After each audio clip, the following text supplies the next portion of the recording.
Bonjour, je peux vous interroger pour quelques questions à propos des réseaux sociaux? Oui, bien sûr. Ouais. Spontanément, si je vous parle de réseaux sociaux, vous me répondez quoi? Facebook, Twitter. Facebook, MySpace, Twitter. Twitter, Facebook et Google+. Oh bah naturellement Facebook, Skype, Twitter. Facebook, YouTube ou genre LinkedIn par exemple. Facebook, MySpace.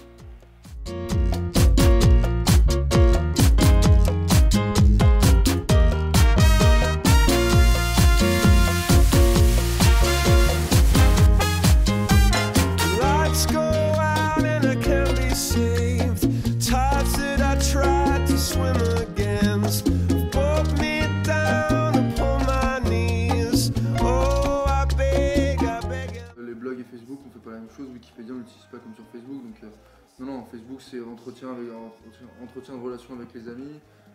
Wikipédia c'est information, encyclopédie, etc. Tu peux me dire la différence entre Twitter et Facebook? Facebook c'est un réseau social en règle générale avec des conversations avec les gens, alors que Twitter c'est juste des updates sur par exemple ce qu'on fait actuellement.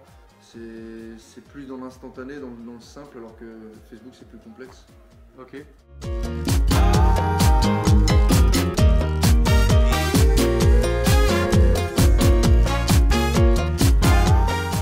Alors Facebook c'est beaucoup plus personnel on va dire.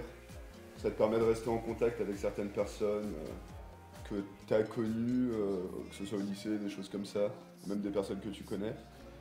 À côté de ça, moi Facebook, Twitter et MySpace je les utilise aussi dans le cadre de mon groupe pour faire de la com, pour faire parler de nous. Ça m'apporte. Par exemple YouTube, ce qui est pas mal, c'est que si on aime, s'il y a des personnes qui font des vidéos, on peut suivre tout le temps ce qu'ils font, leurs sorties, etc. Donc ça permet de ne pas chercher pendant 3 ans et d'être direct au courant de ce qui se passe. Skype c'est intéressant dans le sens où on peut rester en contact et visuellement parlant avec certaines personnes, donc limite ça peut être intéressant. Mais Facebook. Par rapport à Facebook Facebook si, c'est tout le monde là, donc forcément voilà, mais au fond ça sert pas à grand chose. À la limite, les photos, il y a encore. Tu vas pourquoi toi? Sur Facebook? Moi, pour regarder un peu ce qui se passe, l'actualité, mais sinon, c'est vrai que pas perdre ton temps, c'est pas forcément grand chose Facebook. C'est surtout de suivre en temps réel un peu l'activité, par exemple pour Facebook, de nos amis, pour savoir ce qu'ils font, sans pouvoir les appeler, sans envoyer des SMS. Ça dépend, pour Facebook, c'est comme a dit mon ami tout à l'heure, c'est plus pour suivre l'actualité des amis.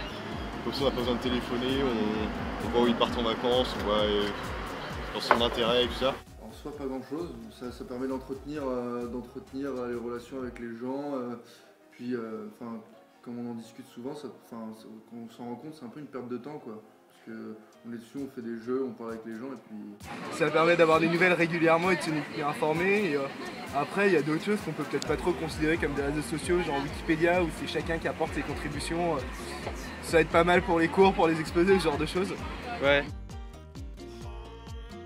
Twitter, Facebook, Google+, ça leur permet de faire de la promo gratuite, comme à la télé. Et, donc ça, les entreprises, je pense que c'est vraiment, économiquement, c'est vraiment plus intéressant que la pub à la télé ou à la radio.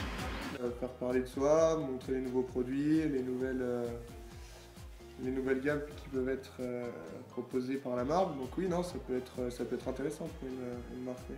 Donc on peut leur permettre de faire la promo de nouveaux articles, de toucher des consommateurs qui n'auraient pas forcément, de faire découvrir de nouveaux produits facilement. Ça peut apporter une certaine image d'une marque branchée qui sait évoluer avec les différentes technologies.